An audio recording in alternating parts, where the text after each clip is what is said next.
दोस्तों, महाराष्ट्र और झारखंड के साथ साथ उत्तर प्रदेश की 9 सीटों पर उपचुनाव जो हुए उसको लेकर लगातार काउंटिंग चल रही है और पहला रुझान आपका अपना चैनल टाइम्स एक्सप्रेस आपके सामने लेकर आया है। इस वक्त की बड़ी खबर बता रहा हूं, महाराष्ट्र में करारा झटका बीजेपी को लगने जा रहा है। एक एक तस्वीर में दिखाऊंगा। यही नहीं, झारखंड में जो उम्मीद बीजेपी को थी उसके उलट सारा खेल हो गया है। जरूर उत्तर प्रदेश के उपचुनाव को लेकर थोड़ी राहत भरी खबर है, क्योंकि 6 सीटों पर आगे चल रही है बीजेपी, लेकिन 3 सीटों पर दमदार तरीके से समाजवादी पार्टी ने अपनी मजबूती, अपना प्रदर्शन, बेहतर प्रदर्शन दिखा दिया है। एक एक तस्वीर में आपको दिखाने जा रहा हूं। नमस्कार, मैं हूं प्रज्वल गौतम और आप देख रहे हैं टाइम्स एक्सप्रेस। इस वक्त की बड़ी खबर आपको बता दूं कि महाराष्ट्र में भारतीय जनता पार्टी पिछड़ती नजर आ रही है। जी हां, पिछली बार 105 सीटें जीती थी। इस बार हालात ये हो गए कि 100 का आंकड़ा छूने में सांसें फूलती नजर आई। अलग अलग न्यूज चैनल आप देख रहे होंगे जिन्होंने अब तक तो 288 सीटों का ही रुझान बता दिया है, जबकि खबर यह है कि अब तक 200 सीटों का रुझान भी पूरी तरह से सामने नहीं आया। लेकिन एक एक तस्वीर सही और सटीक आपको दिखाने जा रहे हैं। पहले देखिए न्यूज 24 का, महाराष्ट्र में इंडिया सबसे आगे, यानी इंडिया गठबंधन सबसे आगे है, यह बताया गया है। देखिए महाराष्ट्र में क्या हो रहा है। जो पहली तस्वीर निकल कर आई उसमें बताया गया कि 8 सीटों पर इंडिया गठबंधन आगे, एनडीए आगे, लेकिन उसके बाद चीजें पलटती हुई भी नजर आई हैं। लेकिन इन सब के बीच जो धमाकेदार चीज है वो ये कि कई ऐसे दिग्गज नेता जिनका जिक्र मैंने कल किया था, मैंने आपको बताया था ना कि बांद्रा सीट पर जीशान सिद्दीकी जीतेंगे। और देखिए जीशान सिद्दीकी आगे चल रहे हैं तो बारामती सीट पर अजित पवार को झटका लग सकता है। यह खबर भी निकल कर आई। ये तमाम तस्वीरें दिखाऊंगा, लेकिन पहले एक आंकड़ा पढ़ लीजिए जो लिखा हुआ है। इंडिया गठबंधन महाराष्ट्र सीट पर 288 में से 188 सीटों का ये रुझान न्यूज 24 ने दिखाया है।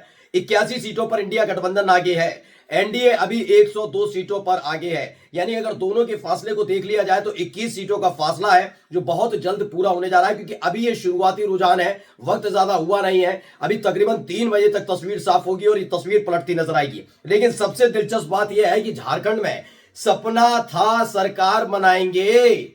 भैया, हमने भेजा था किसको? असम के मुख्यमंत्री हेमंत बिस्व शर्मा को सह चुनाव प्रभारी बनाकर कि हिंदू मुसलमान करिए, जितना हो सकता उतना करिए, तमाम चीजें करिएगा। लेकिन देखिए क्या हो रहा है।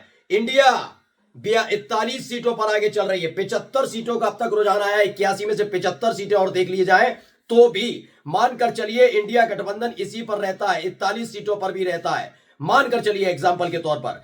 फिर भी अगर 6 सीटों का और रुझान आ जाता है तो भी 38 सीटों पर सिमट जाएगी एनडीए। यानी बढ़त नहीं है एनडीए के पास, जबकि हर कोई जानता है कि इंडिया गठबंधन यानी जेएमएम कांग्रेस मिलकर सरकार बनाने जा रही है झारखंड के अंदर। इस वक्त की बड़ी खबर है। यही नहीं, महाराष्ट्र में भी कुछ ऐसा ही खेला होने जा रहा है, क्योंकि अभी बहुत सीटें, तकरीबन 100 सीटों का रुझान आना बाकी रह गया है। और 100 में से अगर ये देखेंगे 102 पर चल रहा है, क्योंकि शुरुआती तौर पर देखने को मिला था कि एनडीए ने काफी बढ़त बनाई थी, लेकिन घटते घटते कहां तक आ गए? 102 सीटों पर सिमट गए। और इंडिया गठबंधन 81 सीटों पर, अभी 5 अन्य हैं। ये 5 अन्य कौन है मैं आपको बता दूं। बीजेपी के तमाम नेता जिन्होंने अपनी पार्टी से बगावत की और उसके बाद अपनी ही पार्टी के घोषित आधिकारिक प्रत्याशी के खिलाफ खड़े हो गए थे, चुनौती दी थी। मैंने आपको बताया था कि 288 सीटों पर महायुति ने चुनाव लड़ा, लेकिन नहीं, 288 में से 289 सीटों पर लड़ा था, क्योंकि महायुति के यानी कि एक ही गठबंधन के 2 प्रत्याशी आमने सामने खड़े थे। आधिकारिक तौर पर कह रहा हूं ये बात कि ऐसा नहीं बगावत करके गए थे, आमने सामने खड़े हुए थे। यानी सारा खेल अपनों ने ही अपनों के खिलाफ लड़कर बिगाड़ दिया और पूरी की पूरी सेज सजाकर किसको दे दी कि लीजिए महाविकास अघाड़ी सरकार बनाए। अब देखिए ये पलटने जा रहा है। मैं फिर से आऊंगा आपके सामने 1 से 1.5 घंटे बाद, तब आपको दिखाऊंगा कि सारा आंकड़ा महाराष्ट्र के अंदर न केवल पलटा बल्कि बहुमत तक पहुंच रही है इंडिया गठबंधन। लेकिन सबसे बड़ा झटका मैं बार बार झारखंड को लेकर कह रहा हूं। झारखंड में इसलिए बहुत ज्यादा जरूरी है क्योंकि यहां बहुत उम्मीद थी, काफी कुछ कोशिशें की गई, काफी कुछ किया गया। बिरसा मुंडा को याद कर लिया, भगवान बिरसा मुंडा की एक नई कहानी सुना दी गई, बीजेपी के नेताओं की तरफ बहुत कुछ किया गया था। लग रहा था कि इन तमाम चीजों से झारखंड की जनता के मन में जगह बना ली जाएगी, लेकिन नहीं, यहां कुछ भी नहीं कर पाई है बीजेपी। पहले झारखंड का जिक्र इसलिए मैं कर रहा हूं कि झारखंड में जेएमएम के खिलाफ जो कुछ किया गया वो हर किसी ने अपनी आंखों से देखा। जो महाराष्ट्र में खेल किया था वही झारखंड में किया गया था। आपको याद होगा लोकसभा चुनाव से ठीक पहले झारखंड के मुख्यमंत्री हेमंत सोरेन को एक मामले में गिरफ्तार किया जाता है। झारखंड चूंकि आदिवासी बाहुल इलाका है, आदिवासी बाहुल सूबा है, ऐसे में हेमंत सोरेन भी आदिवासी हैं। आदिवासी समुदाय ने इसे अपनी साख पर लिया था। बड़े हर्ट हुए थे इस बात को लेकर कि एक आदिवासी समुदाय से ताल्लुक रखने वाले व्यक्ति को मुख्यमंत्री बनता हुआ नहीं देखना चाहते, और यही एक वजह है जिसके चलते नाराजगी झारखंड की जनता में देखने को मिली थी कि ये किस तरीके, क्योंकि अगर कोई आरोप लग रहा था उसकी जांच भी होनी चाहिए और अगर आप जेल भेजना चाहते हैं तो जेल भी भेजिए। लेकिन सवाल यही कि वहीं एक तरफ हेमंत सोरेन, और जिस हेमंत विश्व शर्मा को आपने सह चुनाव प्रभारी बनाकर झारखंड में भेजा, वो खुद एक घोटाले में आरोपी थे और बीजेपी के नेता एक वक्त तक उन पर आरोप लगाते थे। लेकिन जब से वो बीजेपी में आए, न केवल असम का मुख्यमंत्री बनाया बल्कि उनकी फाइल को पूरी तरह से दबा कर रख दिया कि कोई सवाल पूछने वाला नहीं है। तो इस बात को लेकर लोगों में नाराजगी थी कि एक वो व्यक्ति जिसको आरोपी आप बताते थे, घोटालेबाज बताते थे, वही व्यक्ति घूम घूम कर झारखंड के अंदर प्रचार कर रहा है भारतीय जनता पार्टी का।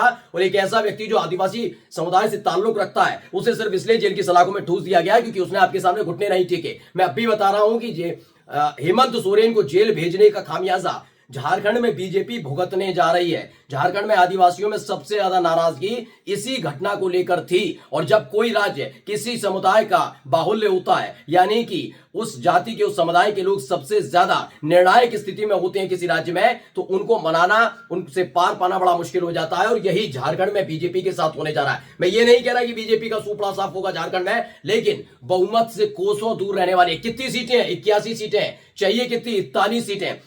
स्कोर बोर्ड देख लीजिए, महाराष्ट्र का स्कोर बोर्ड देख लीजिए, 42 सीटों की जरूरत है, 41 सीटें इस समय इंडिया गठबंधन आगे चल रही है, एनडीए 32 पर है। जैसा कि मैंने बताया कि अगर 6 सीटों का रुझान भी आ जाता है तो भी एनडीए गठबंधन 38 सीटों तक पहुंचेगा। मानकर चलिए इन्होंने अदर्स को भी साथ ले लिया तो भी ये वहां तक नहीं पहुंच पाएंगे, यानी 40 सीटों तक पहुंच पाएंगे। ऐसे में अदर्स खोलकर साथ किसका देंगे? देंगे इंडिया गठबंधन का। ये हो जाएगा 43 और पूर्ण बहुमत की सरकार इंडिया गठबंधन की, यानी जेएमएम और कांग्रेस की झारखंड में बनती हुई नजर आ रही है। तस्वीर साफ है कि झारखंड में बीजेपी को करारा झटका लग गया, साम दाम दंड भेद सब कुछ इस्तेमाल करने के बावजूद भी। चलिए महाराष्ट्र का जल्दी से आपको और बता देता हूं क्या है। दिखाई देखिए ना, 102 81 पलटने की पूरी संभावना, क्योंकि इनके अपने कई दिग्गज, कई मंत्री पिछड़े हुए हैं, बहुत ज्यादा पिछड़ गए हैं।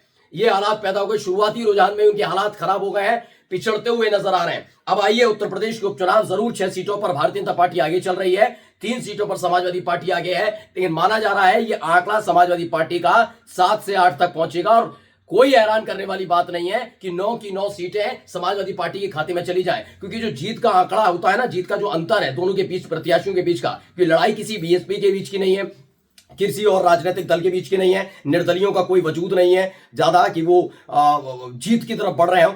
ये सीधी लड़ाई समाजवादी पार्टी और बीजेपी के बीच की है, खास तौर पर उत्तर प्रदेश के उपचुनाव में। ऐसे में अगर आप देखेंगे सपा और जो बीजेपी, दोनों के प्रत्याशियों के बीच ज्यादा अंतर नहीं है इन 6 सीटों पर। जबकि करहल का जिक्र कर लीजिए, कुंदरकी का जिक्र कर लीजिए, सीसामऊ का जिक्र कर लीजिए, यहां पर भारतीय जनता पार्टी के प्रत्याशी शुरुआती रुझान में बहुत ज्यादा पिछड़ गए, जिसे कवर करना बहुत मुश्किल हो जाएगा। लेकिन 6 सीटों पर, चाहे खैर की बात कर लीजिए, गाजियाबाद की बात कर लीजिए, मीरापुर सीट की बात कर लीजिए, इन सीटों पर जीत का अंतर बहुत ज्यादा नहीं है। ऐसे में ये चीजें पलटने जा रही है और अगली बार जो वीडियो लेकर आऊंगा आपको दिखाऊंगा कि तस्वीर कैसे पलट गई है।